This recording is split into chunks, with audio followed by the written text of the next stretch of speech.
कि भारत गुलामी की मानसिकता से मुक्त होकर आगे बढ़े। दुर्भाग्य है, आजादी के बाद भी हमारे यहां गुलामी के प्रतीकों को ढोया जाता रहा। नमस्कार दोस्तों, प्रधानमंत्री नरेंद्र मोदी जी आज ये कह रहे हैं आजादी के बाद भी गुलामी के प्रतीक ढोए जा रहे थे, लेकिन मोदी जी ये भूल गए जिन्हें वो गुलामी के प्रतीक कह रहे हैं उसी दफ्तर में पीएम मोदी 12 साल तक थे। मोदी जी खुद इनमें बैठ करके देश को चला रहे थे। तो गुलाम कौन था? देश गुलाम था या प्रधानमंत्री मोदी जी आप खुद गुलाम थे? ये तमाशा नहीं तो और क्या है। 78 साल बाद अचानक से नरेंद्र मोदी जी को गुलामी की याद आ गई।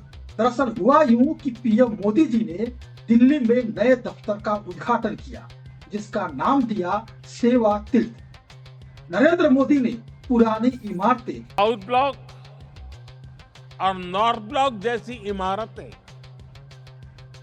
जहां ब्रिटिश हुकूमत की सोच को लागू करने के लिए बनी थी, जैसे कि नॉर्थ ब्लॉक, साउथ ब्लॉक और रायसीन हिल, इन सब को गुलामी का प्रतीक बता दिया। पीएम मोदी ने कहा कि ब्रिटिश राज में ये ऊंची पहाड़ी पर बनाई गई इमारतें थी ताकि राजा महाराजा लोगों से ऊपर रहे। अब नई इमारत जमीन से जुड़ी है, जनता की सेवा के लिए। पीएम नरेंद्र मोदी की ये बात सुनने में बढ़िया लगती है, लेकिन सवाल ये है कि मोदी जी ये पुरानी इमारतें 2014 से 2026 तक आपके कब्जे में थी या नहीं? 12 साल तक आप इन्हीं गुलामों के प्रतीकों में बैठ करके फैसले ले रहे थे। 2014 में देश ने तय किया कि गुलामी की मानसिकता अब और नहीं चलेगी। हमने गुलामी की इस मानसिकता को बदलने का अभियान शुरू किया। हमने वीरों के नाम नेशनल वॉर मेमोरियल बनाया। हमने पुलिस की वीरता को सम्मान देने के लिए पुलिस स्मारक बनाए। रेस कोर्स रोड उसका नाम बदलकर लोक कल्याण मार्ग रखा गया। तो क्या आप खुद गुलामी की मानसिकता में जी रहे थे?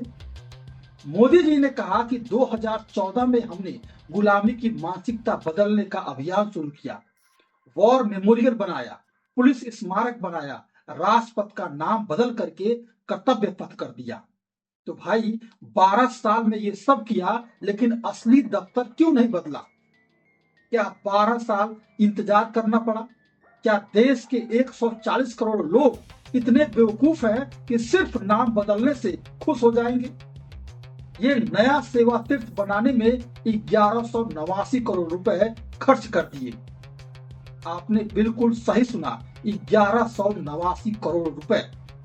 मोदी जी कह रहे हैं कि इससे सालाना 1500 करोड़ रुपए की बचत होगी। अब मोदी जी ये गणित बिल्कुल भी समझ में नहीं आ रही। कैसे 1189 करोड़ रुपए खर्च करके 1500 करोड़ रुपए आप बचाएंगे? क्या ये हिसाब किताब जनता के टैक्स के पैसे का है? जब देश में लाखों युवा बेरोजगार घूम रहे हैं, महंगाई से लोग तड़प रहे हैं, तब ये नया महल किसके लिए बना दिया गया? क्यों बना दिया गया? 1189 करोड़ रुपए क्यों फूंक दिए गए? आपके और आपके मंत्रियों के आराम के लिए या देश की सेवा के लिए? मोदी जी ने कहा अधिकार नहीं, कर्तव्य सबसे बड़ा है। 25 करोड़ लोग गरीबी से बाहर निकले, तो प्रधानमंत्री जी ये तो आपका कर्तव्य था। अगर आप प्रधानमंत्री हैं तो कौन इन्हें गरीबी से निकालेगा? इसमें ढोल पीटने वाली कौन सी नई बात है? 12 साल से आप सत्ता में हैं, फिर भी किसान आत्महत्या कर रहे हैं, मजदूर सड़क पर सो रहे हैं। ये कर्तव्य कहां दिखा? सिर्फ नाम बदल करके, इमारत बदल करके कर्तव्य पूरा हो गया। दोस्तों, ये सब देख करके गुस्सा आता है।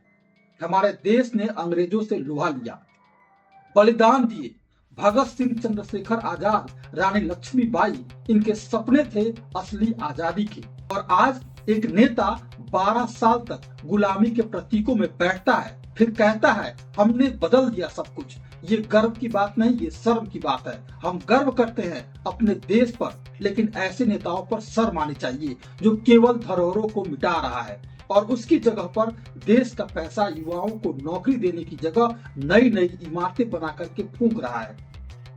मोदी जी ने कहा ये इमारतें ब्रिटिश राज की सोच दिखाती हैं। तो साहब, आपकी सोच क्या है? जब आप खुद 12 साल तक इनमें रहे तो क्या आपने ब्रिटिश सोच को आगे बढ़ाया? क्या जनता से दूर रह करके फैसले किए? क्या ये नया तीर्थ भी वही पुरानी कहानी लिख रहा है? सच तो यही है कि गुलामी के प्रतीक सिर्फ इमारतें नहीं होते। गुलामी तब होती है जब नेता जनता को भूल जाए, जब टैक्स का पैसा महलों पे खर्च हो, गरीबों पर नहीं, जब नाम बदलने को विकास बता दिया जाए। मोदी जी, आप कहते हो सेवा तीर्थ, तो बताओ ये सब कब दिखेगी? कब आम आदमी के दर्द को महसूस करोगे? दोस्तों, हम गुस्सा करें लेकिन हार नहीं मानना चाहिए। हमारा देश महान है। हमारे पूर्वजों ने असली लड़ाई लड़ी थी आजादी की। हम भी लड़ेंगे, लेकिन ये लड़ाई नामों की नहीं, हकीकत की होगी। हम पूछेंगे असली बदलाव कब आएगा? दोस्तों, आखिर में एक बात कहूंगा, मोदी जी का ये सेवा तीर्थ सिर्फ एक इमारत है, असली आजादी नहीं है। असली आजादी तब आएगी जब हर गरीब के मुंह पर मुस्कान आएगी, जब युवा को नौकरी मिलेगी, किसान को सम्मान मिलेगा।